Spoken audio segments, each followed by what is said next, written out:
New atheism promised freedom from religion, but its materialist worldview left many searching for meaning. Now, New atheism's fire has faded, and secular thinkers are starting to see Christianity, well, in a new light. Top secular thinkers like Jordan Peterson, Douglas Murray, and Tom Holland, well, they're even crediting Christianity for Western civilization. Richard Dawkins laments the shift in values he's observed in his United Kingdom, and firmly claims the title of a cultural Christian. Now, what does it mean when even atheists are praising Christianity and its influences on society? Hi all, I'm Lenny Esposito, and on this Come Let Us Reason Together, I'll be in studio with Dr. Harry Edwards and Dr. Peter Harris, discussing Justin Brierley's book, The Surprising Rebirth of the Belief in God. We address how New Atheism once dominated the cultural conversation, but is now a relic of the past. We look at why Christianity's roots are being rediscovered, even by a growing contingent of non-believing intellectuals. Does this renewed interest in Christianity mean faith will be rising again? We'll find out about all of this and more on this Come Let Us Reason Together.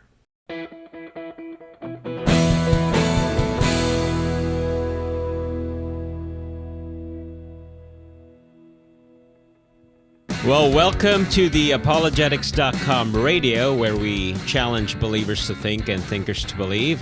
I'm Harry Edwards, your host for the evening, and tonight we will be talking about Justin Brierley's new book titled The Surprising Rebirth of Belief in God, subtitle, Why New Atheism Grew Old and Secular Thinkers Are Considering Christianity Again. That's right. But I like it.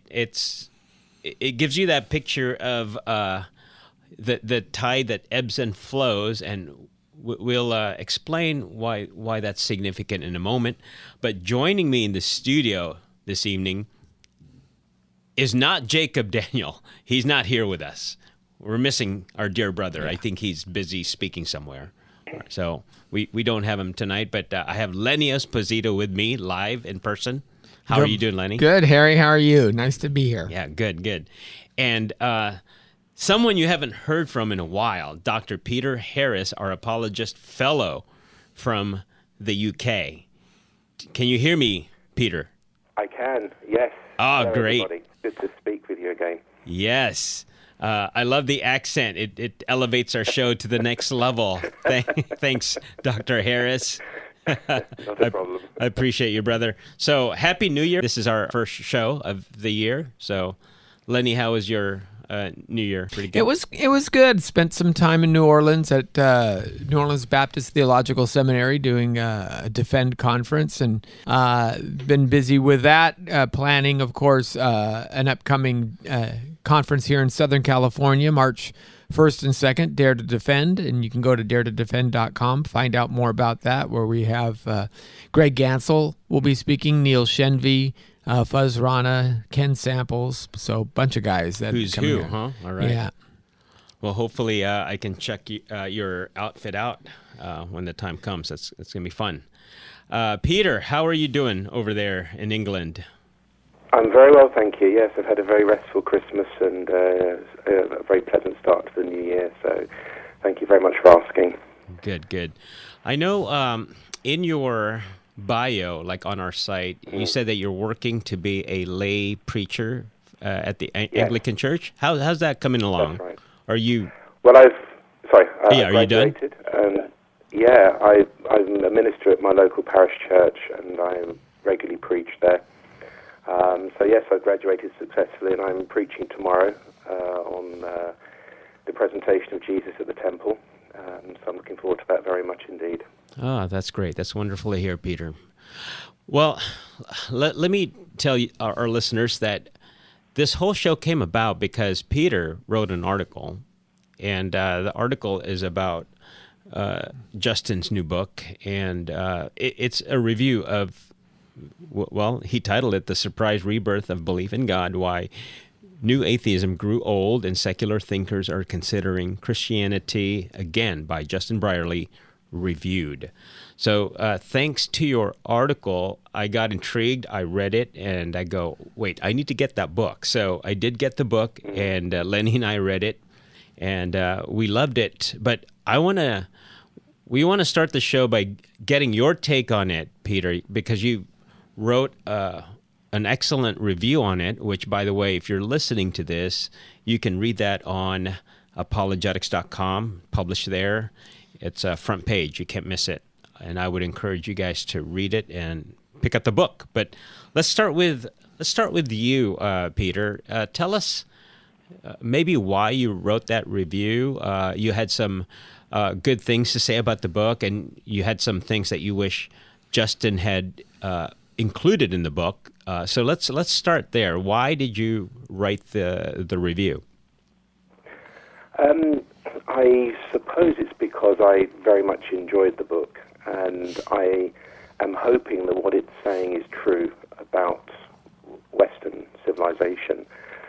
But at the same time, I do have some reservations about what it's saying as well. But I need to put a caveat on that. I hope that my main criticism is untrue. I hope to be proven wrong. I do hope it is the case that the tide of faith is coming back in, but I don't necessarily see that Justin makes a conclusive case that it is.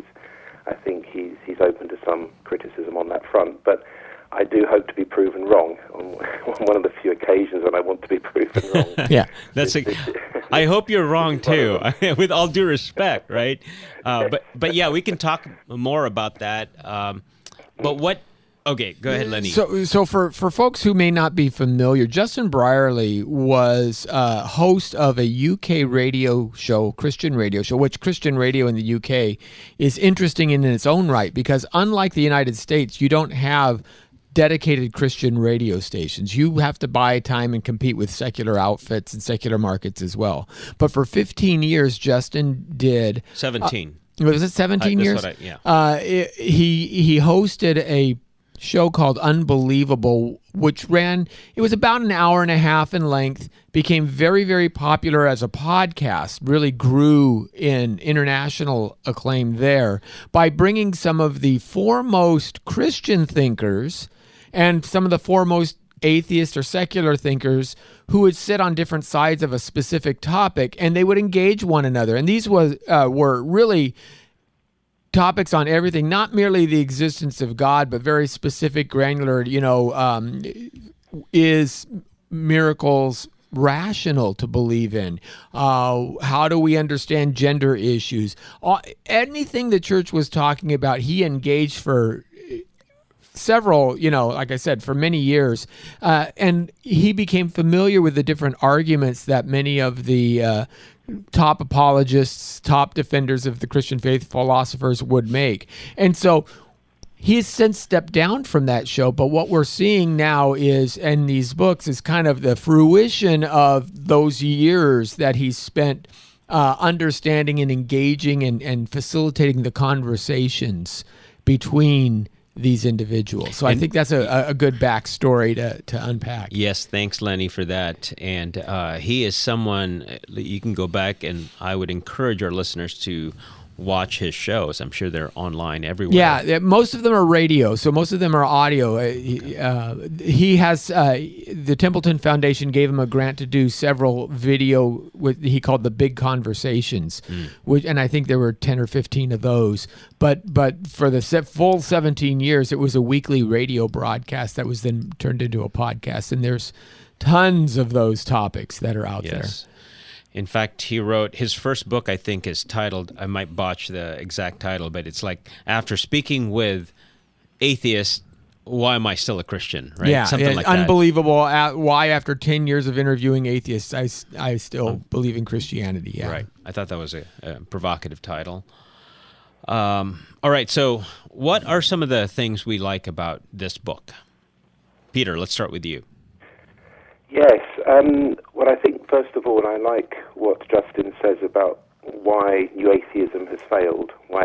He talks about New Atheism imploding, and he gives a number of reasons why that is. And I think the main reason he focuses on is the internal divisions within New Atheism. And one of the main arguments they had among themselves was whether they were to be a purely atheist organization, just focusing on criticizing religious belief and reducing its influence in the public sphere, or whether it would also be a movement that would be campaigning for various social justice issues. And that division became very acrimonious, with New Atheist leaders falling out with each other. I would add to that, I think New Atheism really lost a lot of energy and force when Christopher Hitchens died in 2011. I think he was probably their best spokesperson. He was certainly a very confident public speaker, very polished, very refined, and I think with his death, they lost a major voice. But I think also what Justin says, quite interestingly, is that New Atheism presented a materialist interpretation of life, and that's a very depressing view of life, mainly the notion that your life ends when you die, and people are looking for a different, shall we say, story, to use Justin's own term. I don't think a depressing piece of fact or a depressing outlook on life is necessarily untrue because it's depressing.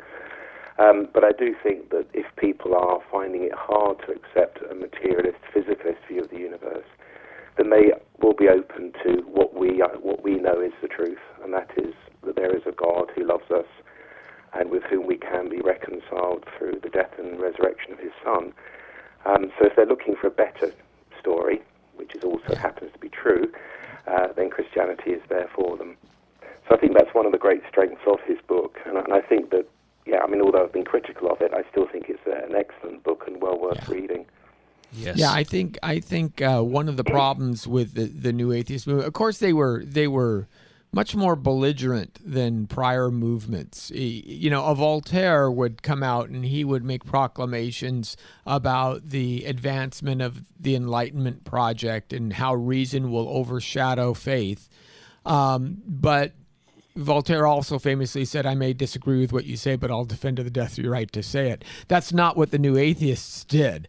They actually, said faith, belief in religion is evil, right? How religion poisons everything. And Christopher Hitchens made that point famous. Of course, Dawkins, in his opening to the God Delusion, has this screed against the Christian God being maniacal, most malevolent, the oft-quoted paragraph that he uses. And I think that rubs some people the wrong way. Matter of fact, I remember reading one article when an atheist was saying, "I told my friends, do you think I'm an atheist?" And they said, "No, you're not mad enough. You're not an angry enough person to be an atheist." So that reputation kind of preceded the New Atheists. But I also think that most people, and this is proven through, if you look at just all aspects of human history, we intuitively understand that there is a spiritual side to who we are. There's things like beauty and pathos and yearnings and a desire to attain something higher than ourselves. There's a spiritual aspect to what it means to be human, and New Atheism is completely bankrupt in answering that need, that fundamental aspect of human nature. So that's one thing that actually Justin doesn't talk about in his book per se, but I think it's another fundamental aspect of why this movement had, it came on very quickly, shone very bright for a very little time, and then ultimately caved in on itself. And so that it is an interesting point. Right. There are several things I like about the book. I did enjoy it very much, and it speaks to the experience he's had interviewing all of the luminaries of our time. So very impressive, right? So he got a doctorate education right there in the 17 years he was doing the show. But I thought he made a very good observation by pinning the rise of religious discussion on an atheist, Richard Dawkins. He kept saying the fact that he sponsored that billboard on buses, and the billboard goes something like this: "There's probably no God. Now stop worrying and enjoy your life." Yeah. And that, at the outset, it seems like it's a slap on the face of Christianity, and it on some level it is, but it actually, what it did was it sparked a national conversation, Right. probably a global conversation, to the point where Justin notes in his book that even Christian organizations started supporting, funding that slogan. I thought that was interesting. Well, it's interesting if you watch car commercials. The Hondas and the Toyotas don't ever compare themselves to any other vehicle. They don't have to, but it's the other vehicles who says we're, cheaper than a Honda and we're almost as good, right? So you get that kind of feeling from this. There's probably no God. It's the same kind of thing. It's like any publicity is good publicity. Right. The other thing I like about the book was I thought he did a very good job of outlining what's going on in the apologetics world and how it interacts with the secular mindset out there, the secular zeitgeist, and how when you see one side pitted against the other, you see how bankrupt the other side is. And these are the best of either world, the Christian world and the secular world. And like you were saying, Lenny, the secular worldview doesn't offer anything that could replace Christianity. And I like how Brierley at some point observed that, as Os Guinness would say, we're cutting off the roots of, we're cut flowers. And so some of these bright minds are enjoying the fruits of Western Civ, but they fail to realize that it is connected to the Judeo-Christian tradition. So I thought that's good of him to expose that, and in fact, a lot of his guests just kind of came to that conclusion all by themselves. And so a lot of I like what he emphasized the fact, the author emphasized the fact that a lot of these strident atheists, they've relaxed a little bit on their position, to the point that they're no longer attacking Christianity, and they're allowing for, they're not Christians per se at this point, but now they're allowing the credit that's due Christianity. And if you go away with Christianity, then they are fearful for what the world is going to be, because it can't be a no-God worldview. That doesn't make sense. I'm going to ask Peter, the title is The Surprising Rebirth of Belief in God, and what Brierley does is he points to several key non-believers that, as you say, are kind of shifting in their thinking. Now, Peter, what was your takeaway on, say, the Jordan Petersons or the Tom Hollands or the Douglas Murrays of the world that Justin pulls on to kind of try and bolster his thesis here? Well, he uses them in an interesting way. I mean, he refers to Tom Holland as the historian who has reminded us all that Western civilization is the creation of Christianity, primarily in its morals, which I think feeds into the political structures that we have, but also modern science as well. So all of these thinkers are saying that even modern secularism is a descendant of Christianity because of the notion that all humans are inherently valuable, which is a Jewish/Christian moral value. It's right there at the beginning of Genesis, where we are told that we're made in the image of God. So that there's quite a few people that he refers to in his book. It's a real stellar list of intellects. So obviously Tom Holland, Jordan Peterson, Douglas Murray, Peter Boghossian, Barry Weiss, David Rubin, Germaine Greer, Brett Weinstein, David Suchet, the British actor, and also the British novelist Paul Kingsnorth. Now, Suchet and Kingsnorth are both Christians, but the other people on the list are not. And he's very clearly delineated some very important and widely listened to public intellectuals who are, as you say, giving Christianity the credit for creating, I think, a remarkably good society that we can all enjoy and which we all share through the various fundamental cultural assumptions that we make. But I think the important point is that most of the people on that list are not Christians. They're very interested in Christianity. I think we could add to the list Ayaan Hirsi Ali, who has recently said that she takes Christianity very seriously. But most of them are not Christians. And the point that I would want to make is that a renewed interest in Christianity as a cultural force is not the same as a revival of faith. Now, it could lead to it, and I hope it does. I hope these people are being used by God to open the door to a restoration of a widespread faith in God within Western culture. But I don't necessarily see it as following on from that. So I hope I'm wrong. As I said at the start, I really sincerely hope I'm wrong and that Justin is right. But I don't think you can necessarily say that will follow on. Right. And I do make a point in my review that there have been other times when, very well-respected, very influential thinkers and artists and creators and so on have embraced the Christian faith, but it hasn't led to a general revival. So I point out in my review the way C.S. Lewis, Dorothy L. Sayers, J.R. Tolkien, Owen Barfield, from a British perspective, were very interested in Christianity. They all become Christians. They have a national voice during World War II. You see people coming to cathedrals to pray for God's rescue from Nazi Germany. And that temporarily halts the decline in church attendance in Britain. But once that era comes to an end, the decline in church attendance, which is not necessarily the same as having faith in God. Exactly. People go to church for other reasons, but that decline continues. It accelerates in the 1960s. It accelerates again in the 1990s.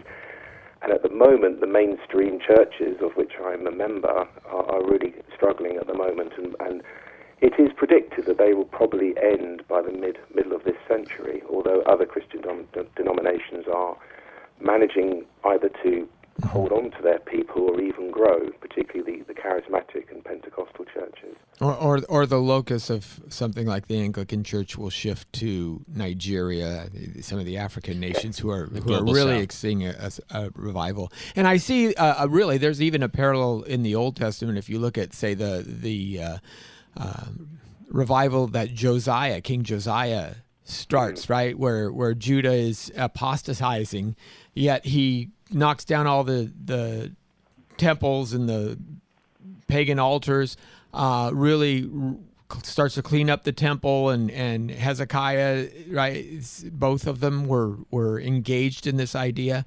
And because of that, you do spawn a Daniel and those guys, but the overall culture still, after they were gone, fell back into apostasy, fell back into idol worship, and ultimately were judged for it. Yeah, Peter, I thought that observation that you made was a good one. I did appreciate that, because when you think about just recent history, like you mentioned, C.S. Lewis, Tolkien, and these were bright luminaries and very influential, and yet that didn't cause a revival. Who are we to think today that might happen? But the other interesting thing I thought was in Justin's conversation with Douglas Murray, it was the atheist that said that maybe there might be a resurgence in Christianity. I thought that was interesting, right? When he made mention of the ebb and flow of the sea, and it's like, oh, okay, yeah. He's not only open to it, but he might become one. He might become a Christian. I thought that was fascinating. Yes, I mean... Yeah, go ahead. Sorry, Tom, please, sorry. Okay, yes, the image or the metaphor of the tide of faith, as I'm sure everyone's aware, comes from a poem by Matthew Arnold, which was published in 1851, called Dover Beach. And Arnold regrets the decline of Christianity, and he refers to it as the tide going out. And that sort of surprised me, because I normally assume that the 19th century is a time of great Christian commitment, Victorian England and all that. But even Arnold could detect that decline of influence of Christianity, way back in the mid-19th century. But Murray said to Brierley, look, Justin, he said, tides also come back in. And of course that is true. And that's where Justin got the idea from, that Christianity may be coming back in, but not just an interest in Christianity or a greater warmth towards Christianity, but an actual embracing of faith in God, of trusting in God, of being saved, of becoming a disciple. And I think that's a whole new ballgame in comparison to having a benevolent, accepting view that Christianity has done a lot of good to shape the West. I think the two are separate. Right. No, that's good. I know we have one more minute before we go on a station break, but I want our listeners and our panelists to just start thinking about this whole idea, which in the book, Justin Brierley did mention this quote, which I appreciate, by G.K. Chesterton, just making a comment about how maybe Christianity has this ebb and flow. And Chesterton said, Christianity has died many times and risen again, for it had a God who knew the way out of the grave. I thought that was brilliant. Yeah, that was brilliant. I like that. Yeah, absolutely. Very appropriate. So I hear the music, which means it's the cue for us to go on a station break. You have been listening to the Apologetics.com radio. My guests this evening, Peter Harris and Lenny Esposito. We're talking about Justin Brierley's new book, The Surprising Rebirth of Belief in God. We will be back after a few messages. Well, welcome back to the second half hour of the Apologetics.com radio show, where we challenge believers to think and thinkers to believe. And I am joined in the studio with my good friend Lenny Esposito, and we have a special guest on the line, Dr. Peter Harris from the UK. He's one of our staff apologists, our fellow in the UK, and he writes a lot of great articles, which you should read, and they get published on our site. So, Peter, thank you for that. And no worries. Yes, but before we get into our topic, I'd just like to remind our listeners that we are supported entirely by your generous donations. If you find our shows valuable and wish to see it continue, please support us by liking and sharing this on YouTube, Facebook, Twitter, and other social media outlets. You can also help us with our radio costs by going to our website, www.apologetics.com, and click on that donate button. Any amount helps, and your partnership will help us remain on the air. So, I was just thinking, Peter, that we're live, and it's what, like 8:30 in the morning UK time, and That's right. Yeah. You can let your friends know to just go to KKLA, right? KKLA.com. That's the name of the radio station we're broadcasting from right now, and they can click on that link, like listen live or something like that. And so that's kind of fun. So we have been talking about Justin Brierley's new book. It got published last fall, I believe. The title is The Surprising Rebirth of Belief in God. I highly recommend it. I think Justin does several things here, but the two big things that come to mind is he traces contemporary apologetics, a little bit of a recent apologetics history of why that phenomena might have happened, that rebirth and interest in Christianity. And I like how he pins it again to the four horsemen of the new atheist movement. Do you know them by name? I know Richard Dawkins, Hitchens, Harris, and Dennett. Matter of fact, that was first came out in an article from Wired magazine in 2006. That's where those four guys were first kind of promoted, and that's where they became kind of noted as the leaders in this new movement. So was it really a serious organization? No, it was. Really. It was. They were all obviously friends, and several of them were. Harris is American, but Hitchens and Dawkins are both from Britain, and they were both part of the British Humanist Association. Yes. But because they were all kind of writing tomes that were coming out within a year or two of each other, and they were making a lot of headway in secular circles, and that's what drew attention to them. But more interestingly, while he doesn't dwell too much on that, I mean, he spends the Rise and Fall of New Atheism is chapter 1.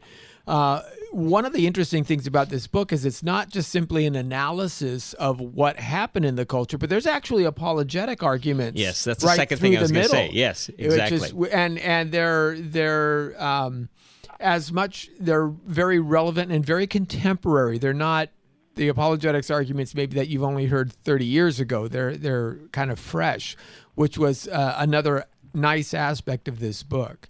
I think that's the major nugget, the gem. If you're looking for a new apologetics approach, I would recommend those chapters where he deals a lot with longing and meaning and the existential questions that people have, which I think, and I'd be talking to my friends about this, I think in this day and age, the whole quest to find out if God exists or not, I think that's a little bit past our time now. I think, if anything, people are religious or spiritual. They don't care if God exists or not. To them, it doesn't matter. But for them, some deity, some force exists, and that's good enough. So it's not like they're staunch atheists. And I think today, if you label yourself an atheist, that's probably an intellectual kind of a pursuit. And again, well, you hear all the people trying to distance themselves even from the label, right? Well, I'm an agnostic atheist. Yes. Like there's different aspects of atheism. Yeah. Now, Peter, I was going to ask you this. I wonder how much of Justin's analysis here of, let's say, the optimistic kind might be colored by his experience over there in Great Britain. Because while I can see that happening also here in the U.S., but I wonder if a lot of his analysis is based on his UK experience. What do you think? And Lenny, chime in too. What do you think? What do you guys think? Yeah, I think it may be. I think he's probably, what he's saying applies to Western civilization generally. It's very hard, though, to pinpoint what he would be so optimistic about in Britain. Certainly, the first time in British history, less than 50% of people have identified themselves in a national census as Christian. It's now down to 49%. But on the other hand, he might be taking his optimism from the fact that most people still regard themselves as spiritual.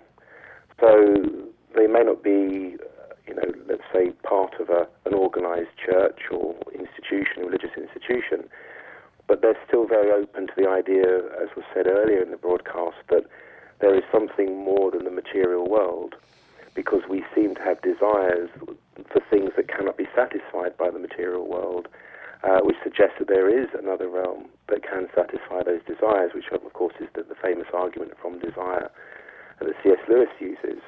So I think his optimism might be coming from that, but I think principally he's optimistic because of the change in attitude from that very harsh anti-Christian tone of new atheism to a more welcoming, a more open consideration of the good things, the outstanding, sublime things that Christian civilization has done.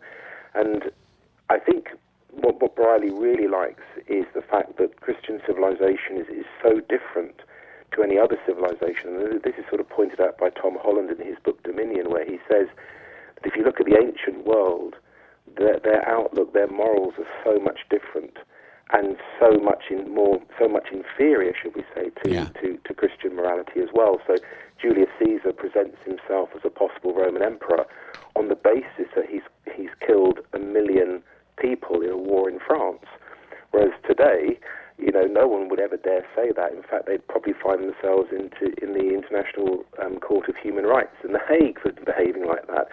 So, Holland says, well, I'm not a Christian, but my whole world is suffused with Christian principles.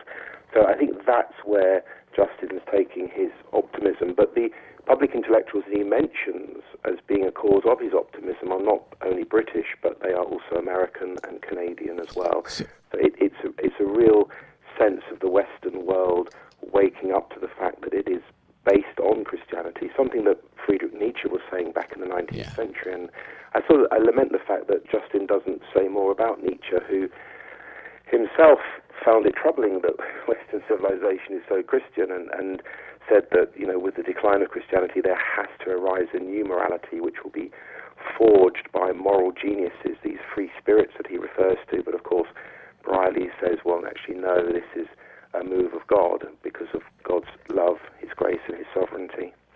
I like, Peter, that you pointed that out, because I feel like if you talk to any any student of philosophy on maybe a sophomoric level, especially if they're coming from a fundamentalist Christian upbringing, Nietzsche is always the bad guy. Like, there's nothing good about him.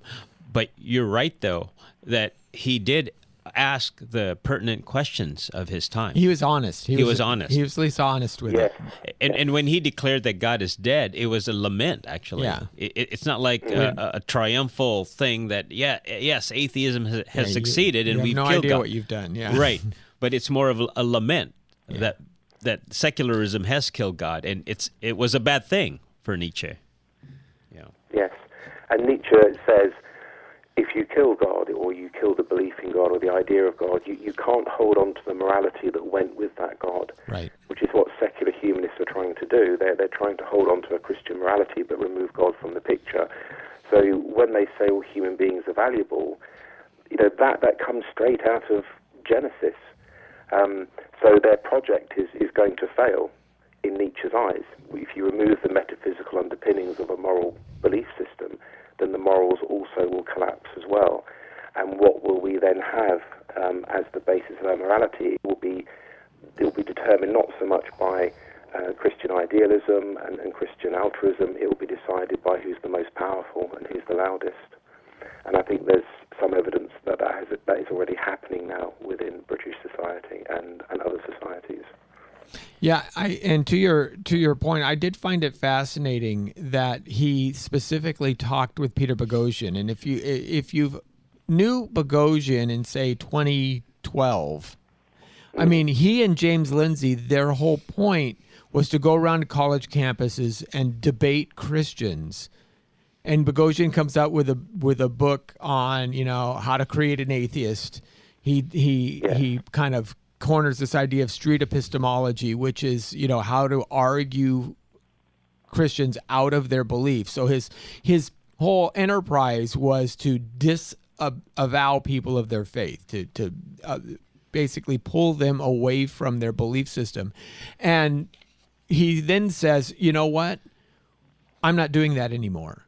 My Christians are actually the ones who care enough about reason, care enough about the Western libertarian project to allow reason to thrive and flourish. They're actually an ally more than an enemy, and I'm not going to go after them anymore. We have other issues that are far more pertinent for us to tackle, and we can tackle them together. And that's really amazing to see a guy kind of swivel on that point to that degree, because Boghossian, even on Brierley's show, he was facing off against Tim McGrew, and they spent an entire hour arguing on is belief an unjustified claim to knowledge, or is it something more than that? What do you mean by faith? Is faith an unjustified belief or not? And so it is an amazing change, and I can kind of see some of Brierley's optimism in seeing people do that. But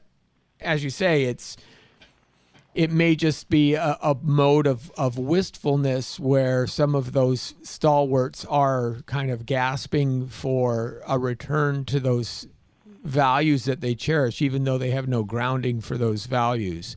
And similarly, he points to Antony Flew, which was interesting, which kind of precedes this whole effort. Actually, Flew's a little earlier. But you start to wonder,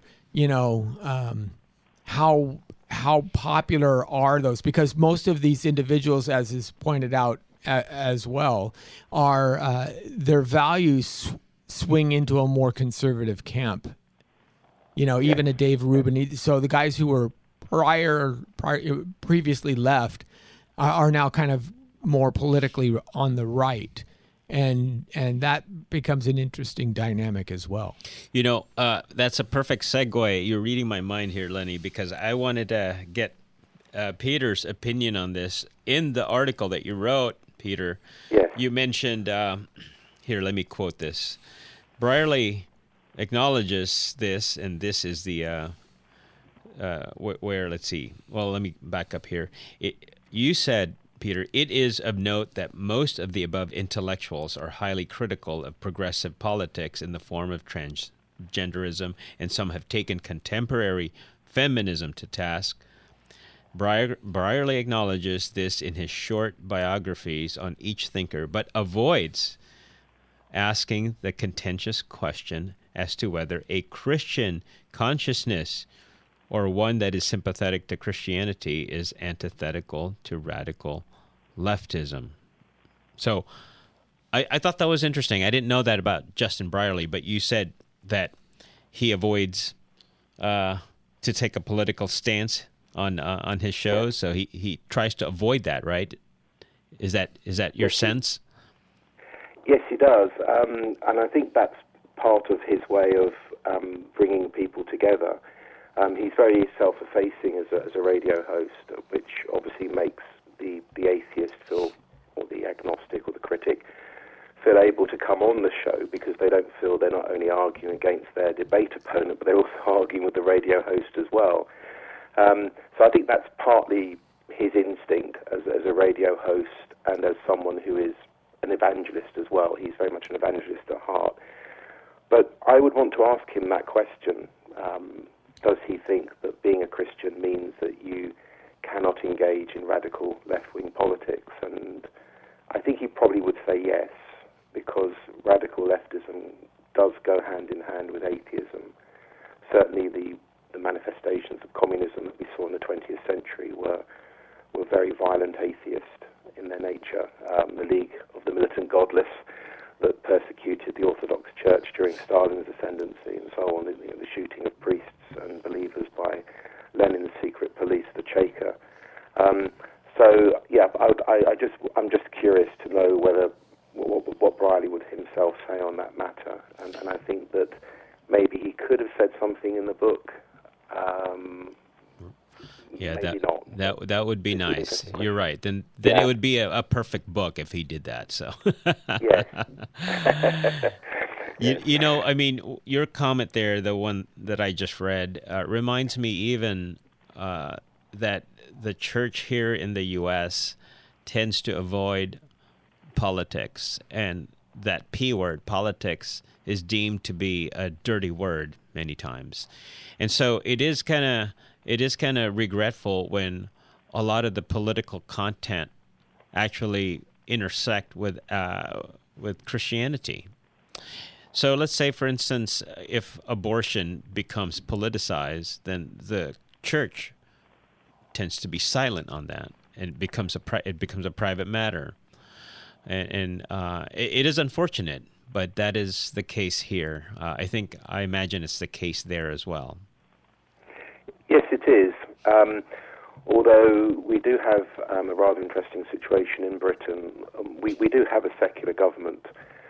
Tony Blair, one of our former prime ministers, his media spokesman, a man called Alistair Campbell, said, we don't do God. In other words, although Blair, I think, has a Catholic faith, he didn't bring God into any of his discourses whilst he was prime minister. But we do have an interesting situation in the sense that bishops of the Anglican Church in Britain do have a place in the House of Lords, which is the second government chamber that scrutinises legislation coming from the House of Commons. And they do make political statements. They are often critical of the government. So there is some politicisation within the structure of the church. But I think, yes, customarily, ministers will avoid talking about politics with their congregations because it can be very divisive. And I certainly don't make political points in any of my sermons because that might alienate some people, and therefore they might fixate on what I'm saying about politics rather than what I'm trying to say about how to live a Christian life, who God is, what salvation is, and so on and so on. So perhaps just like you, Justin's also being wise about about those kinds of things, just unnecessarily alienating people. I get it. But at some point, we have to really dig deeper here, and this is like a sermon for all of us, right? At some point, we have to be the Daniels. We have to be. Well, there's a philosophy in hockey. If you're ever interested in ice hockey, one of the things that the coaches will tell you is get good on your skates. Practice your skating a lot. Most people want to, make sure that they could shoot the puck and they can get it in this corner of the net or that corner of the net. But the philosophy is, look, the puck handling will come. That's just a natural part of the game, but you have to know how to maneuver on the skates. You have to have the foundation. You have to have the stability there. And I think it's the same with Christianity. If we can get people foundationally grounded in the essentials of the faith, in the idea of the resurrection, of Jesus being our primary example in life, then the specific issues that as they come up, those will come. Those will grow naturally out of one's discipleship. But it's important to start with the foundation and fundamental. You don't want to slip and fall because you can't take any shots, right? Similarly, you want to make sure that people are, because again, a lot of these folks that Brierley is talking about, they're not Christians. They like the idea, but there's usually something holding them back. Thomas Nagel had said, he was impressed that some of the smartest people he knew had become Christians. But he said, I know that if I become a Christian, then I'm morally accountable, and I just don't want that yet, And so it wasn't an intellectual barrier. It was a heart issue. And so sometimes that's what we have to focus on first. And once we get through that, then the other issues can kind of follow suit. Yeah. Toward the end of your article, Peter, you made you said one final point in closing. That's the second to the last paragraph here.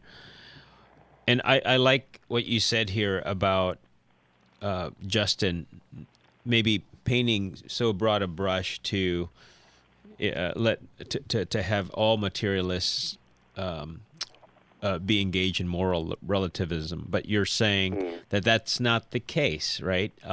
Would you explain or expound on that? Like, who are some of the materialists who aren't moral relativists? Yes, there is I think the main name that I can think of is Kai Nielsen, the philosopher who doesn't accept that atheism leads to moral relativism. He argues that he's a moral absolutist, and also he has argued for the existence of non-material realities. So although the universe is godless, existence is godless, the stuff of which we are made is not just merely matter, it's also non-material entities as well. And although I'm not necessarily saying that those atheists are right, but I do think it's important that although probably most atheists are materialists and some are moral relativists, there are a lot who are moral absolutists, and there are some, probably a few, who are also believers in non-material realities.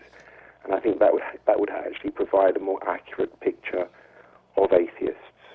I think we have to get them right. I think we have to understand their arguments with accuracy before we can then really accurately dismantle what they're saying. Right. No, that's a good observation. In fact, that's also probably really wise advice for just any budding apologist, because it's so easy to make some of these arguments and with a triumphalist attitude say, you must be a Hitler then. If you're an atheist, you're going to be a Hitler, that type of thing. Or you're just we just degrade them and insult them. But a lot of atheists, part of their ethos is to live a good life and to be nice, gentle, loving, all those kinds of things. And I have to take them at their word and that they are sincere. Now, like Lenny mentioned a while ago, the grounding issue is that's always the problem. That's the big problem. Yes. But we don't have to shove it in their face in the beginning, I think, But it can lead to something down the road, and this is kind of the point of the book, is once you start taking away that foundation, then it becomes much easier. For example, look at the current Hamas-Israel conflict. And so many, I was actually shocked because in the 70s and 80s, when you had the different movies on the Diary of Anne Frank, and you had Shoah, and you had even Steven Spielberg's Schindler's List, right? You have to say, who would be pro-Nazi? Who would be for, clearly the Jewish people were, how can anti-Semitism even thrive? I mean, it just seemed inconceivable to me that we would ever be able to come back to an era where people would champion those who would do acts of despicable, unspeakable evil. And yet now we have Hamas who did acts of despicable evil, unspeakable evil. And there's pro-Palestinian rallies happening with no regard and justification because, they are the oppressed class. And there's some kind of, and when you're starting to call Jews Nazis, you are just very, very confused in your terminology. But the point being is when you've unhitched your moral grounding from something like God, then of course you're going to get this relativistic response, and look what it produces, which is actually really scary for our society. Yes. When they call evil good and good evil, that's where we are right now. We've got just a couple minutes, Peter, and then we will end the show. But I thought before we end the show, I do want to have our listeners know this study that was done by an Oxford psychologist, McElchrist, I think is his last name, Dr. McElchrist. Would you talk briefly about his findings about the whole left brain and right brain issues, how as a culture, probably since the Enlightenment, we've focused too much on the left brain. And I think Justin writes here and quotes this Oxford psychologist that because we're so left brain and we've neglected the arts, the emotions, that I think Justin used the word that cultures get destroyed. Would you comment a little bit on that study about the left brain and the right brain? Yes, I think this is, for me, the most interesting thing that Justin says, and it's a real reminder to myself as an apologist. The psychologist in question, Ian McElchrist, he goes along with the idea that the brain is separated into two hemispheres. The left deals with reason, the right deals with imagination, and cultures that don't honour both sides of the brain are impoverished. So if you don't honour reason, you're prone to superstition and irrational behaviour. If you don't honour the imagination, then your life becomes very prosaic and grey and dull. But what Justin does is he takes this idea and he says, we apologists, we are very much focused on reason, presenting arguments for the existence of God, or at least saying that it's plausible to say that God exists. But what he says is that we also have to make people realize that it's desirable that Christianity is true. Not only that it is true, but actually make them want it to be true. And in order to do that, you have to appeal to their imaginations. You have to appeal to the right-hand side of their brain. And I thought to myself, that really helps me, because I've spent a lot of time, arguing for the existence of God on the basis of rationality, attempting to disprove the notion that Christianity is inherently irrational and so on. But what work have I done to tell stories, tell the Christian story, and make people see how desirable it is that an eternal God who loves us beyond our ability to understand exists. That's incredibly desirable in my opinion. I love that. That reminds me of a quote by Pascal as well, that that we should want to make Christianity be wanted by our listeners. Yes, so Yes. Peter, it's been a pleasure talking to you all the way from the UK. Thanks for being on our show. And I know we are ending already in the next few seconds. So again, hope you have a good weekend. And Thank you. we'll talk again soon, Peter. Thank you. Thank you very much. God bless you all. God Bye. bless you too. Lenny, thank you also for being a guest, or you're not a guest, but being a part of our panel this evening. So you've been listening to apologetics.com radio, where we challenge believers to think and thinkers to believe. Our hope is that you've learned some aspect about the Christian worldview that strengthens your faith and make you want to learn more. So thank you again for listening, and good night.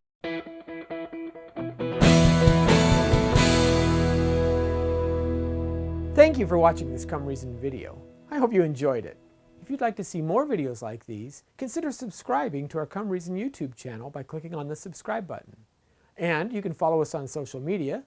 Lastly, if you'd like to help keep these kinds of videos free, consider providing a donation by clicking on the donation button beside me. Thank you.